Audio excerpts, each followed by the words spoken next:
Ça a commencé en Bretagne quand la loi anti-tabac est passée. J'ai vendu des chauffages infrarouges pour l'extérieur, pour les terrasses des cafés.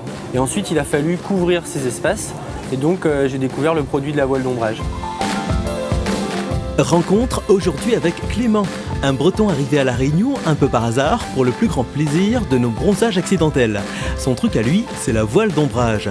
Aussi bien chez les particuliers que chez les pros qui y trouvent beaucoup d'avantages. J'ai un aspect visuel qui est très sympa, un aspect sécurité, manutentionnaire, ça évite de sortir des parasols, de les rentrer.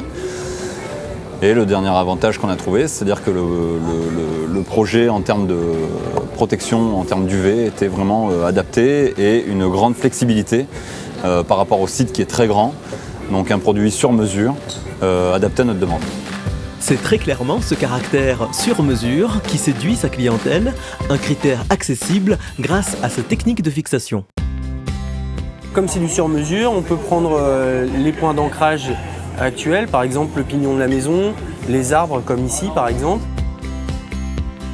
La nouveauté, ça va être des structures en acier galvanisé sur laquelle on va avoir une toile montée comme un trampoline avec un cordage élastique sur la périphérie. Ça résiste mieux au vent, c'est plus esthétique aussi, enfin, c'est un autre style et ça modernise un petit peu l'espace. La voile d'ombrage est une toile alvéolée que l'utilisateur peut retirer très simplement en cas de fort vent.